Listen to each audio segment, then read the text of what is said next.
الناس الخير، السلام عليكم ورحمة الله تعالى وبركاته. مرحبا بكم في قناة فضائية وفيديو جديد.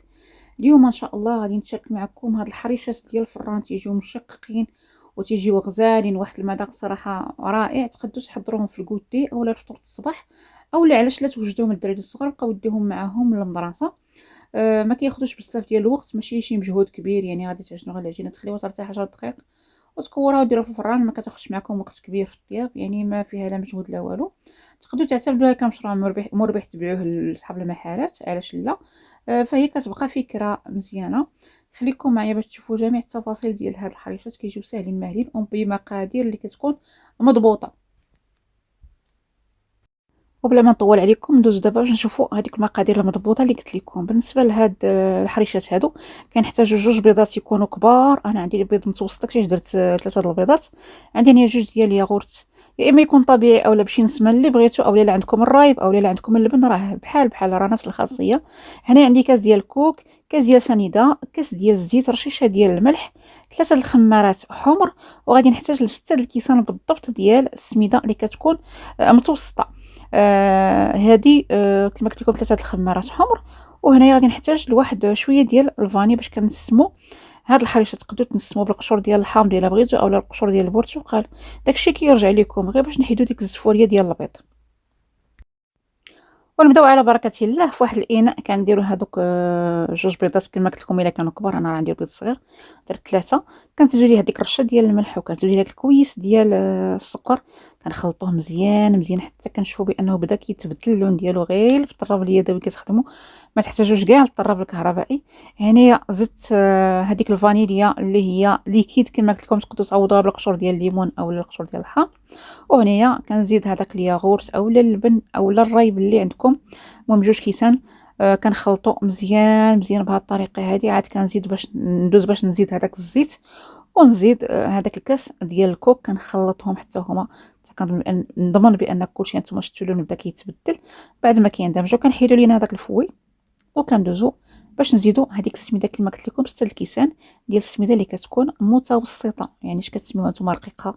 انا كنقول بانها متوسطه ماشي رقيقه، لان كاينه الرقيقه اللي كنديروا بها الغريبه ديال الكوك، وكاينه المتوسطه. هذه راه المتوسطه.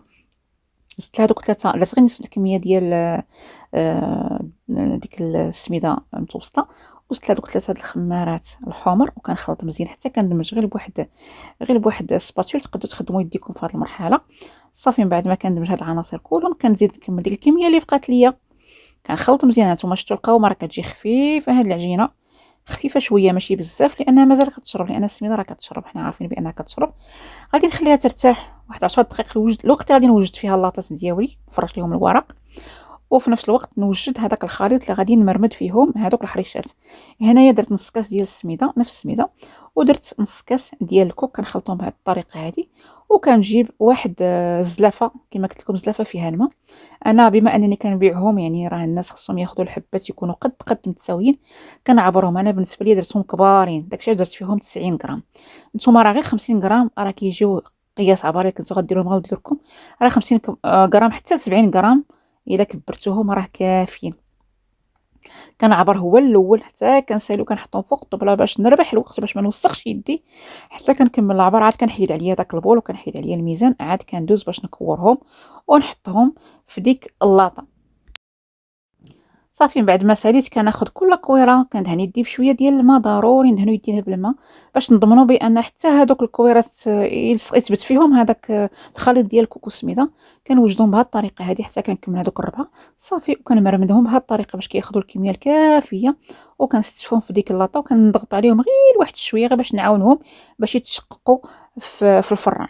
بهذه الطريقه هذه كنبقى مستمره حتى كنكمل هذيك الكميه اللي عندي كلها. وندوز باش نقول لكم الطريقه باش انكم غادي تطيبوهم. صافي هنايا بعد ما كنكورهم وكنحطهم في اللاطه كنحاول انني نبعدهم، لان فيهم الخميره مازال غادي يتشققوا وغادي يتحلوا وغادي يضاعف الحجم ديالهم. بالنسبه للعجين في الاول الا بغيتو تزيدوا لهم لي بيبي ديال الشوكولاته اولا الفيرميسيل حتى هما راه تيجيو زويونين. صافي انا كنضغط عليهم غير شي شويه لانهم مازال غيتحلوا بوحدهم في الفران. بالنسبه للطياب يا اما كديروهم بحال الطياب ديال الغريبه ديال الكوك، يعني كديرهم كيتشققوا من التحت وكتعاودوا تطلعوهم الفوق. وبالنسبه لي عنده الفرن الكهربائي، انا بالنسبه لي اش كندير كنحطهم في الوسط في الرف الوسطاني وكيطيبوا من الفوق ومن التحت وتيجيو اللون ديالهم موحد.